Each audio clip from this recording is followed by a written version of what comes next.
Surprise, surprise, surprise. Sony supposedly has halted all production on the PSVR2, period.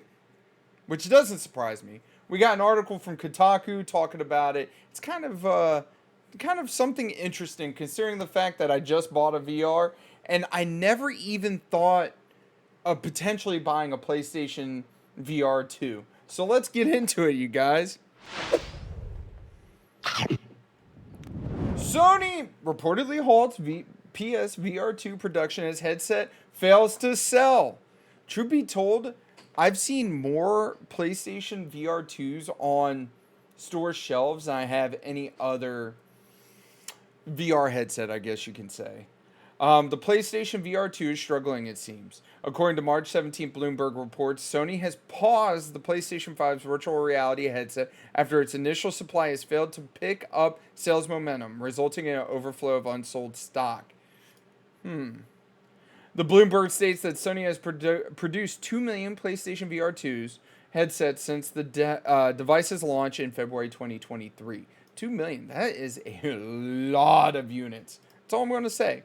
With the sales consistently declining each quarter, according to the International Data Corporation, this is in line with a January 2023 Bloomberg report of a rough start for Sony's headsets. Even before the PlayStation VR2 was out, Sony was reportedly struggling to meet its own pre-order expectation, though the company later denied. Well, this is something I don't get. Is if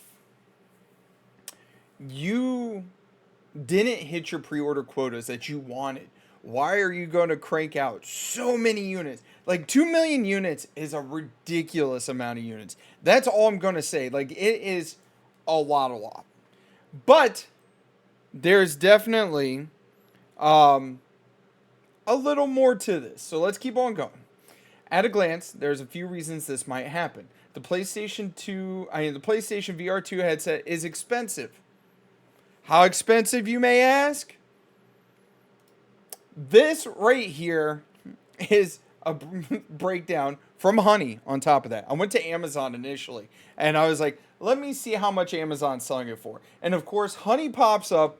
If you guys don't know, Honey is actually owned by, PayPal. And it's a very good website where you could potentially save money, and they have a whole bunch of like coupons. You can click on their little thing off to the side. It's an add-on. And what they'll do is they could potentially show you, hey, these are the places that have it on sale. This is the price trend. So we're going to scroll down here, right? Compare prices across stores. So right here is going to tell us what the price trend is for the PlayStation VR2.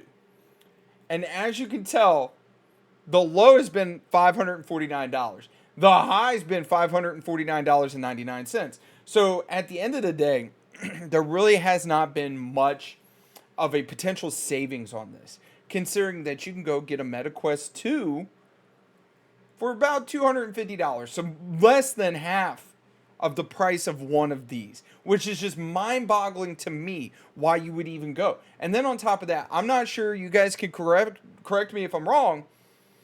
I don't know. Do you need a PlayStation 5 in order to run the PlayStation VR2? I don't know. Now, I know the MetaQuest 2 and the MetaQuest 3, they can be standalone units and run by themselves. So you don't even need a standalone computer to assist you in running these. Like I said, seller's price, you're looking at potentially a savings of $1, but $550 roughly is a pretty steep asking price for any kind of like gimmicky gotcha, stuff like that. And I mean, this is between, I'd say, the four biggest tech retailers. You're talking Walmart, Amazon, Target, and Best Buy.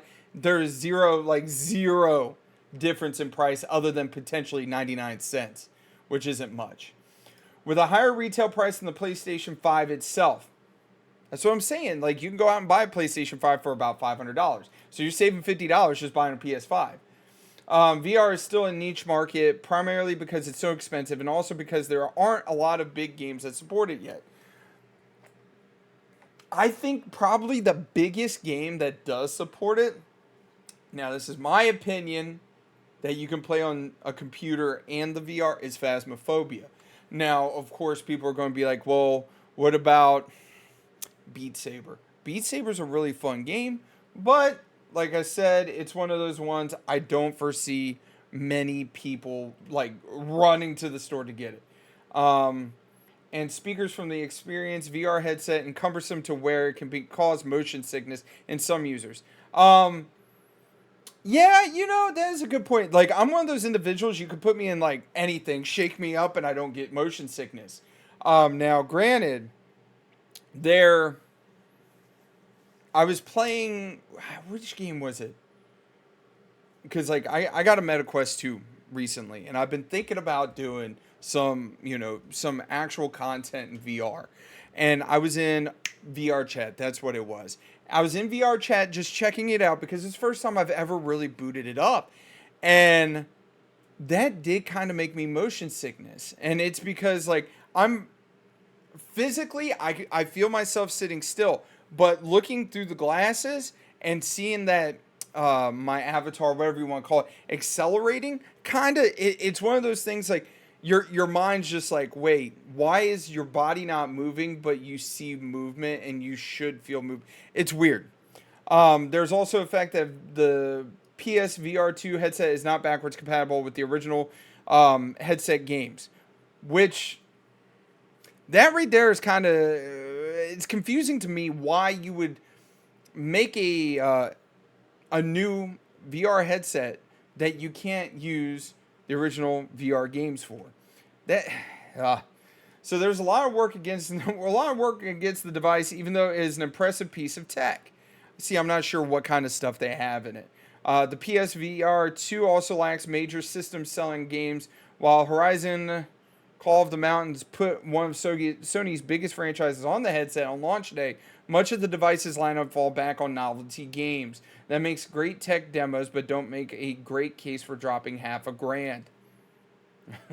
The original PlayStation VR sold around 5 million units by 2020, which was a drop in the bucket in terms of attach rate to 106 million. Woo! PlayStation 4 consoles sold at the time. Sony has said that it's testing the PSVR 2 on PC, so maybe it will see an uptick in sales, which I'm not. Truth be told, I don't know why anybody would buy the PSVR 2 to play on the PC when you can go out and you could spend like $300 to $400, get the MetaQuest 3, and it's probably very, very comparable. It doesn't make sense to spend $500 on the PlayStation VR 2. So, I want to hear y'all's thoughts on this. Do you think that Sony should slow their roll when it comes to the PlayStation VR 2? Do you think that, you might go out and buy one? Because, like, let me tell you, if they do end up being like, yo, we got a ton on the pallets back here, I could see around Black Friday them dropping it to basically half off. If they're looking to push the units out, be done with them and move on, which I highly doubt, because I think they're trying to match the 5 million units sold with the original PlayStation VR. We'll see. Anyways, you guys, don't forget, mash that like button, comment down below, and subscribe. Every little bit helps. I can't do this without you guys. You guys are fucking awesome. Keep doing what you're doing, and I'll catch you later.